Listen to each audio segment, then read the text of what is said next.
नमस्कार. 11:30च्या बातमीपत्रात मी परिणिका हेदवकर आपलं स्वागत करते. सुरुवातीला एक नजर ठळक बातम्यांवर.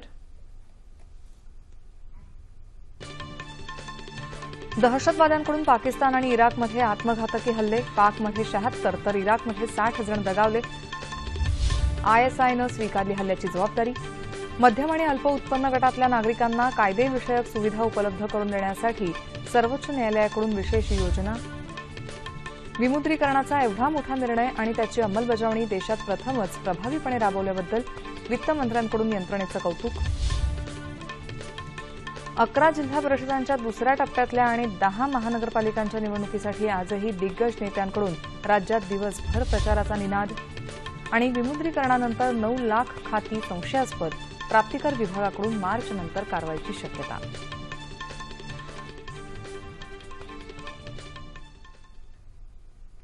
आणि आता पाहूयात सविस्तर वृत्त. पाकिस्तानातल्या सिंध प्रांतात शिया समुदायाच्या दर्ग्यात इस्लामिक स्टेटच्या आत्मघाती हल्लेखोरानं काल घडवून आणलेल्या बॉम्बस्फोटात किमान 76 जण मृत्युमुखी पडले असून अनेक जण जखमी झाले आहेत. सेहवान या शहरात असलेल्या संत लाल शाहबाज कलंदर यांच्या दर्ग्यात ही दुर्घटना घडली. या दर्ग्यात सूफी नृत्याचा कार्यक्रम सुरू असताना हल्लेखोरानं प्रथम हातबॉम्ब फेकला, मात्र तो फुटला नाही हे लक्षात येताच त्यानं स्वतःला उडवून दिलं. पाकिस्तानच्या अनेक भागांमधून या ठिकाणी रुग्णवाहिका पोहोचत असून मदत कार्य सुरू असल्याचं हैदराबादचे पोलीस आयुक्त काझी शहीद यांनी सांगितलं. दरम्यान इसिस या दहशतवादी संघटनेनं या हल्ल्याची जबाबदारी स्वीकारली असून शिया समुदायाला लक्ष्य केल्याचं म्हटलं जात आहे. इराकची राजधानी बगदाद इथंही काल एका कारमध्ये झालेल्या बॉम्बस्फोटात अंदाजे 60 जणांचा मृत्यू झाला तर 18हून अधिक जण जखमी झाले. गेल्या 3 दिवसांमध्ये इराकमधला हा तिसरा बॉम्बस्फोट आहे. मध्यम तसंच अल्प उत्पन्न गटातल्या नागरिकांना कायदेविषयक सुविधा उपलब्ध व्हाव्यात यासाठी सर्वोच्च न्यायालयानं विशेष योजना आखली आहे. या अंतर्गत मासिक 60,000 किंवा वार्षिक 7.5 लाख रुपयांपेक्षा कमी उत्पन्न असणाऱ्यांना नाममात्र शुल्क भरून कायदेविषयक सेवा उपलब्ध करून दिल्या जाणार आहेत. या निर्णयामुळे गरीब नागरिकांनाही सर्वोच्च न्यायालयात दाद मागता येणार आहे. विमुद्रीकरणाचा धाडसी निर्णय आणि त्याची प्रभावी अंमलबजावणी केल्याबद्दल केंद्रीय वित्तमंत्री अरुण जेटली यांनी सर्वच संबंधित यंत्रणांचं आज कौतुक केलं. मिंट कॉर्पोरेशनच्या स्थापना दिनानिमित्त आयोजित कार्यक्रमात ते आज नवी दिल्ली इथं बोलत होते. विमुद्रीकरणानंतर रद्द झालेल्या जुन्या नोटा बदलून देण्याच्या कामी मुद्रणालयांनी दिवसरात्र मेहनत घेतली असं जेटली म्हणाले. त्यांच्या कामगिरीमुळेच देशात चलनाचा तुटवडा भासला नाही आणि काही आठवड्यातच परिस्थिती सामान्य झाली असं त्यांनी सांगितलं.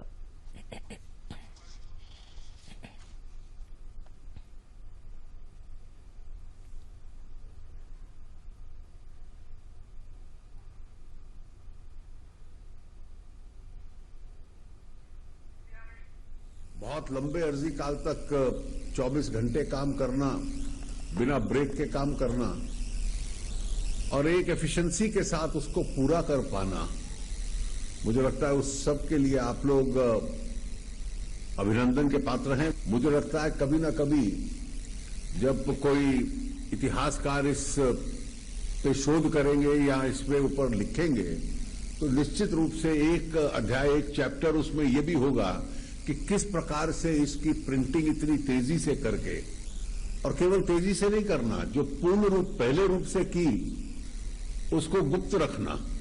जो रिपोर्ट दी गई उससे स्पष्ट हो गया कि सरकार को पैसा कमाकर भी आप देते हैं, क्योंकि आपका प्रॉफिट बहुत कम सरकारी कंपनियां ऐसी हैं जो पूर्ण रूप से डेट फ्री हों, जिन कर्ज से मुक्त हों, और सरकार से भी जो साधन लिए हुए हों वो वापस कर दिए जाएं और हर वर्ष सरकार को डिविडेंड भी दें. और इस दृष्टि से सरकारी और सार्वजनिक क्षेत्र की कंपनियों के लिए ये एक उदाहरण है. अमेरिकेत 7 मुस्लिम राष्ट्रांच्या नागरिकांना प्रवेशबंदी करणारा निर्णय अमेरिकेचे राष्ट्राध्यक्ष डोनाल्ड ट्रम्प यांनी तुर्तास मागे घेतला आहे. ट्रम्प यांच्या या निर्णयाला अमेरिकेतल्या उद्योजक आणि नागरिकांनी विरोध केला होता. तसंच न्यायालयानं त्यावर असंतोष व्यक्त करत आक्षेप घेतला होता. निर्वासितांना नक्की प्रवेश द्यायचा की नाही या संभ्रमामुळे अमेरिकी विमानतळांवरही मोठा गोंधळ उडाला होता. अखेरीस या संदर्भातला सुधारित आणि काटेकोर नियम पुढल्या आठवड्यात सादर करणार असल्याचं डोनाल्ड ट्रम्प यांनी व्हाईट हाऊसमध्ये घेतलेल्या पत्रकार परिषदेत सांगितलं.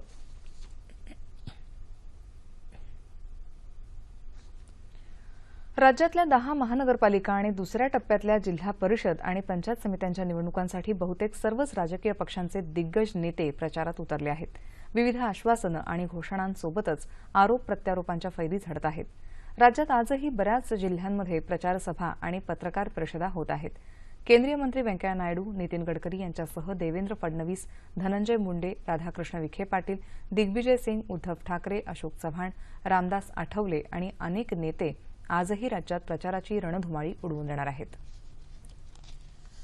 राज्यातल्या 15 जिल्हा परिषदा आणि 165 पंचायत समित्यांच्या सार्वत्रिक निवडणुकांसाठी पहिल्या टप्प्यात सरासरी 69% मतदान झालं. या 15 जिल्हा परिषदांच्या 855 आणि 165 पंचायत समित्यांच्या 1712 जागांसाठी काल शांततेत मतदान झालं. अनेक मतदान केंद्र संवेदनशील जाहीर केलेल्या गडचिरोलीसारख्या नक्षलग्रस्त जिल्ह्यातही जनतेनं उत्स्फूर्तपणे मतदान करून आपला हक्क बजावला. अहमदनगर, औरंगाबाद, बीड, बुलडाणा, चंद्रपूर, हिंगोली, जळगाव, जालना, लातूर, नांदेड, उस्मानाबाद, परभणी, वर्धा आणि यवतमाळ या जिल्ह्यांमध्ये मध्यम स्वरूपाचं मतदान झालं. मात्र काही स्थानिक मुद्द्यांवरून निषेध म्हणून अहमदनगर, उस्मानाबाद, बुलडाणा, नांदेड आणि वर्धा जिल्ह्यातल्या काही गावांनी मतदानावर बहिष्कार घातला होता.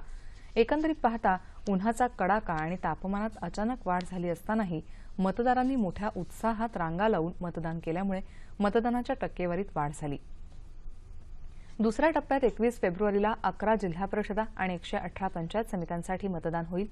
राज्यातल्या 10 महानगरपालिकांसाठीही 21 तारखेला मतदान.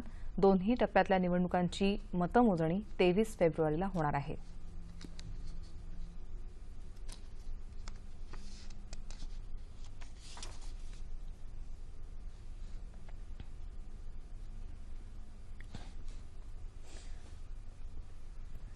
रायगड जिल्ह्यात जिल्हा परिषद आणि पंचायत समितीच्या निवडणुकांसाठी वेगवेगळ्या भागात विविध पक्षांची युती दिसून येत आहे. काही ठिकाणी तर एकाच पक्षाची विविध पक्षांसोबत युती झाल्याचं चित्र आहे. राष्ट्रवादी आणि शेकापच्या आघाडीविरुद्ध शिवसेना, भाजपा आणि काँग्रेस युती अशी दुरंगी, तर काही ठिकाणी भाजपला बाजूला सारत तिरंगी लढत होत आहे. पेण, अलिबाग, रोहा, पाली, मुरुड या तालुक्यांमध्ये काँग्रेस आणि शिवसेनेनं आगळीवेगळी आगळीक साधण्याचं चित्र दिसून येत आहे.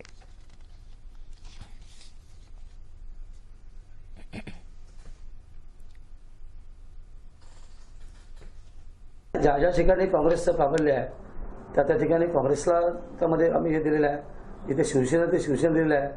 अशा पद्धतीने आरपी असेल समविचारी पक्ष एकत्र आम्ही आलेलो आहोत. त्याच्यामध्ये शेतकरी कामगार पक्ष हा जरी अलिबागेतला सत्ताधारी पक्ष असला तरी अलिबाग तालुक्याची जी हद्द आहे म्हणजे धरमतर पूल, तर धरमतर पुलाच्या खाली शेतकरी कामगार पक्ष हा आमच्या उरलेल्या सगळ्या पक्षांचा मित्र पक्ष आहे आणि इथे आम्हाला उरलेल्या सर्व पक्षांना तो त्यांचा राजकीय वैरी समजून आमच्या बरोबर इथे आम्हाला आमच्या कार्यकर्त्यांना त्रास देत असतो.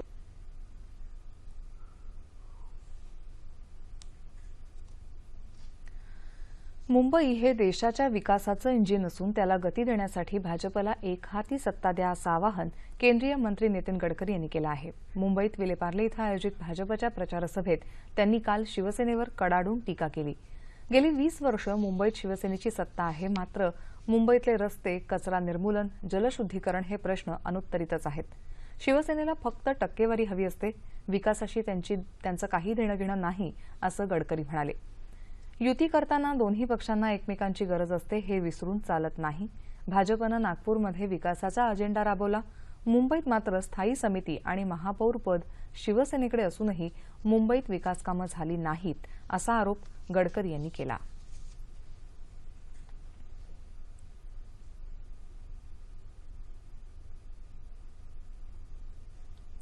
भ्रष्टाचार मुक्त आणि पारदर्शक प्रशासनासाठी भाजपला पर्याय नाही असं केंद्रीय मंत्री पुरुषोत्तम रुपाला यांनी म्हटलं आहे.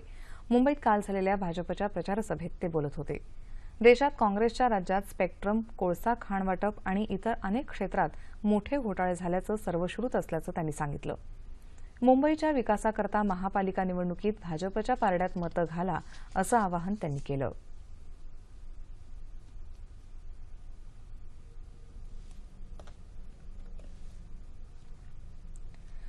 राज्य सरकार गेल्या 2.5 वर्षात सर्वच आघाड्यांवर अयशस्वी ठरल्याची टीका शिवसेनेचे खासदार संजय राऊत यांनी केली आहे. अमरावती इथं महानगरपालिका निवडणुकीतल्या शिवसेनेच्या उमेदवारांच्या प्रचारसभेत त्यांनी काल भाजपवर टीकास्त्र सोडलं. मुख्यमंत्री देवेंद्र फडणवीस नागपूरचे असल्यामुळे विदर्भात तरी अच्छे दिन येतील अशी जनतेची अपेक्षा होती, मात्र ती फोल ठरली असं ते म्हणाले. कृषी मालाला चांगला भाव, बेरोजगारांना नोकऱ्या, जनतेला सुरक्षेची हमी यापैकी कोणतीही गोष्ट सरकारनं केली नाही असं सांगून अमरावती शहराच्या सर्वांगीण विकासाकरता शिवसेनेच्या उमेदवारांना निवडून द्या असं आवाहन राऊत यांनी केलं.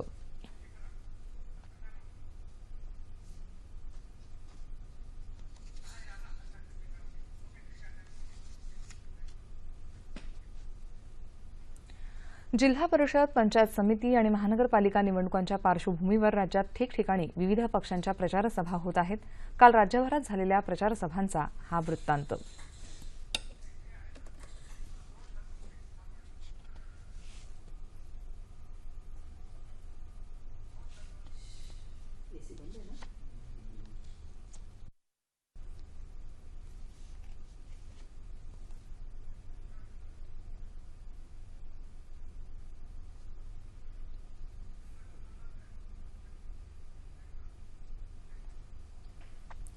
काही तांत्रिक कारणांमुळे आपण हा वृत्तांत पाहू शकलो नाही.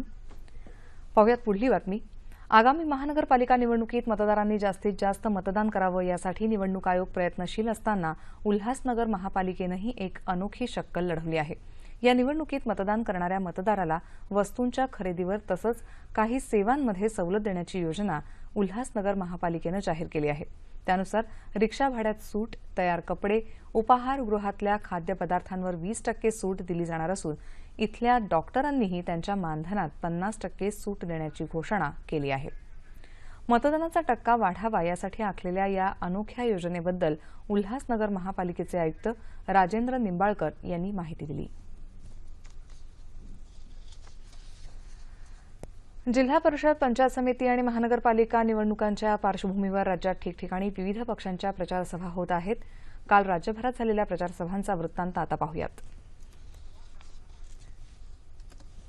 भ्रष्टाचारानं माखलेल्या काँग्रेसची अवस्था आता बिकट होत चालली असून जनतेनं भाजपाला साथ देण्याचं निश्चित केलं आहे.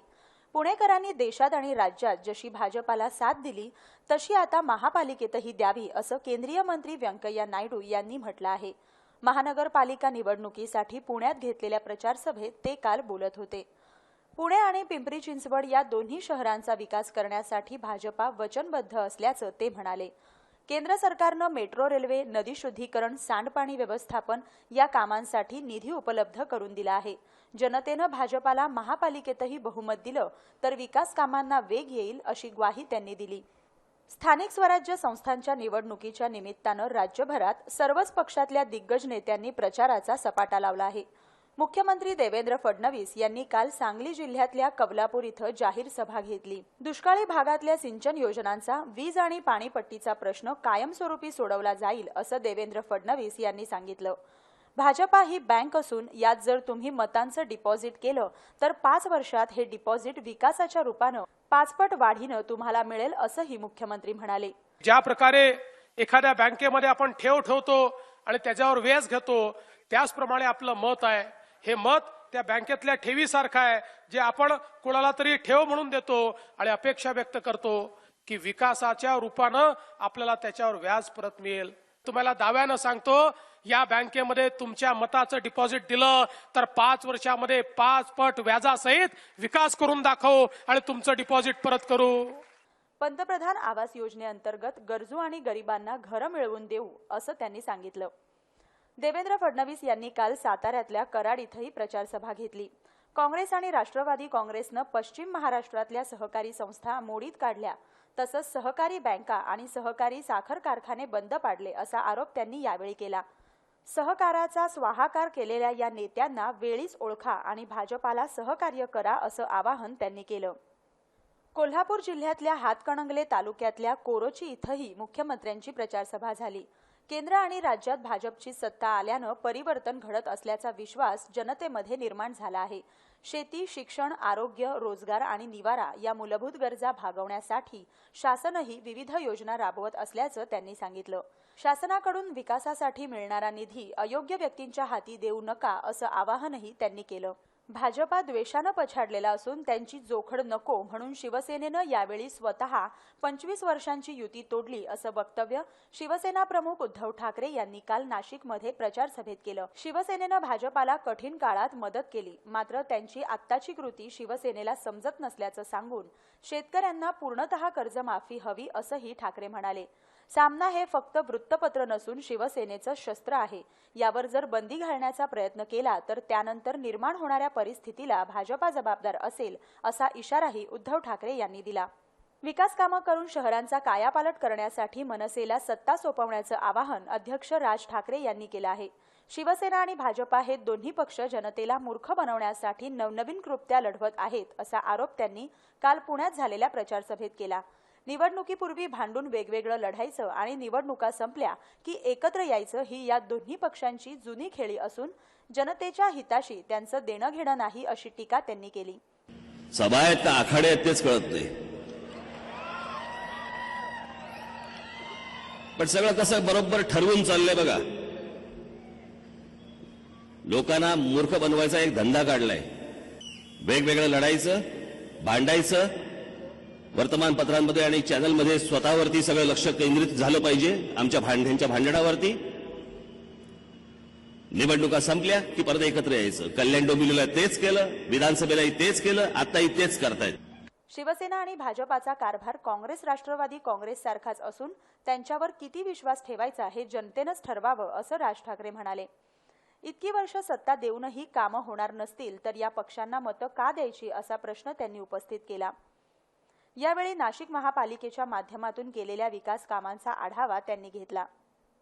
पंतप्रधान नरेंद्र मोदी हे गरीब आणि दलित जनतेचे कैवारी आहेत. येणारा काळ हा गरिबांसाठी सोनेरी दिवस घेऊन येणारा आहे असं रिपाई अध्यक्ष रामदास आठवले यांनी म्हटलं आहे. मुंबईत चेंबूर इथं झालेल्या जाहीर सभेत ते काल बोलत होते. आपण मंत्रिपदासाठी नव्हे तर येणाऱ्या सुवर्ण काळाचा विचार करून भाजपासोबत युती केली असं ते म्हणाले. गेली 40 वर्ष काँग्रेसनं देशाची सत्ता उपभोगून भ्रष्टाचार करून देशाला पोखरून टाकला आहे. यापुढे भ्रष्टाचाराला वाव राहणार नाही अशी ग्वाही आठवले यांनी दिली. मुंबई महापालिकेतल्या भाजपा आणि शिवसेनेच्या भ्रष्ट कारभाराला कंटाळलेला मुंबईकर या निवडणुकीत काँग्रेसला बहुमतानं निवडून देईल असा विश्वास काँग्रेसचे खासदार ज्योतिरादित्य शिंदे यांनी व्यक्त केला. मुंबईत अंधेरी इथं काल महानगरपालिका निवडणुकांसाठी आयोजित प्रचार सभेत ते बोलत होते. मुंबईतल्या रस्त्यांची झालेली दुर्दशा, शुद्ध पाण्याचा तुटवडा तसंच गरिबांसाठी असलेली रुग्णालयांची दुरवस्था हे सर्व भाजपा आणि शिवसेनेच्या कारभारामुळेच झालं आहे अशी टीकाही त्यांनी केली. हे दोन्ही पक्ष भांडणाचा देखावा करून मुंबई महापालिकेची सत्ता हस्तगत करण्याची स्वप्न पाहत आहेत अशी टीका करत या निवडणुकीत मात्र सुजाण मुंबईकर सेना भाजपाला त्यांची जागा दाखवतील असंही ते म्हणाले. मुख्यमंत्री देवेंद्र फडणवीस लोकांना निव्वळ भूलथापा मारण्याचं काम करत आहेत असंही शिंदे म्हणाले. विमुद्रीकरणाच्या निर्णयानंतर ज्या बँक खात्यांमध्ये अचानक मोठी रक्कम जमा झाली आहे अशा 18 लाख खात्यांची चौकशी केल्यानंतर आता 9 लाख खात्यांमधले व्यवहार संशयास्पद असल्याचं प्राप्तिकर विभागानं स्पष्ट केलं आहे. 31 मार्च रोजी माफी योजना संपल्यानंतर या 9 लाख खात्यांवर कारवाई होण्याची शक्यता आहे. प्राप्तिकर विभागानं 18 लाख खातेधारकांना SMS आणि ईमेल पाठवून त्याबद्दल 15 फेब्रुवारीपर्यंत खुलासा द्यायला सांगितलं होतं. ज्या खात्यांमध्ये जास्त रक्कम आहे त्याचा उपयोग पंतप्रधान गरीब कल्याण योजनेत करण्यात येणार आहे. पंतप्रधान गरीब कल्याण योजनेअंतर्गत बेहिशेबी रकमेवर 50% इतका कर, दंड आणि अधिभार भरावा लागेल. उर्वरित रकमेतला 25% भाग 4 वर्षांसाठी बिनव्याजी खात्यात ठेवावा लागेल. त्यात सहभागी न होणाऱ्यांवर आणि बेहिशेबी रक्कम आढळून येणाऱ्यांवर 31 मार्च नंतर कारवाई सुरू होईल असे संकेत प्राप्तिकर विभागाकडून मिळत आहेत. नुकत्याच झालेल्या दृष्टीबाधितांच्या T20 विश्वचषक क्रिकेट स्पर्धेत भारतानं प्रतिस्पर्धी पाकिस्तानवर विजय मिळवत दुसऱ्यांदा विश्वचषकावर नाव कोरलं. दृष्टीबाधित क्रिकेट खेळाडूंचं हे यश कौतुकास्पद आहे. या विजयाच्या अनुषंगानं या खेळाचे नियम, खेळाडूंचं प्रशिक्षण, खेळताना त्यांना येणाऱ्या अडचणी याविषयी महाराष्ट्र अंध क्रिकेट महासंघाचे सचिव रमाकांत साटम यांच्याशी अधिक चर्चा करण्यात आली. पाहूयात त्या मुलाखतीचं पुनःप्रसारण.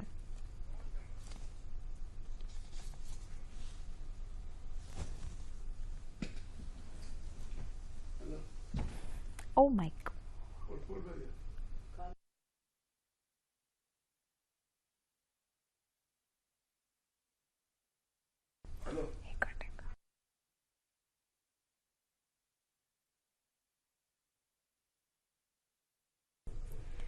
बीसीसीआयच्या नव्या प्रशासक मंडळाची आज नवी दिल्लीत बैठक होत आहे. लोढा समितीच्या शिफारशींची अंमलबजावणी करण्यासाठी सद्यस्थितीचा आढावा या बैठकीत घेतला जाईल.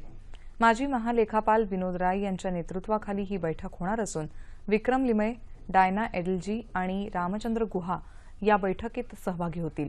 बीसीसीआयचे मुख्य कार्यकारी अधिकारी राहुल जोहरी यांच्यासोबत ही बैठक होईल. या बैठकीत लोढा समितीचे सचिव गोपाल शंकर नारायणन आणि इतर लेखापालांना बोलावलं जाण्याची शक्यता आहे. हवामान. येत्या 24 तासात राज्यात सर्वत्र हवामान कोरडं राहण्याची शक्यता पुणे वेधशाळेनं व्यक्त केली आहे.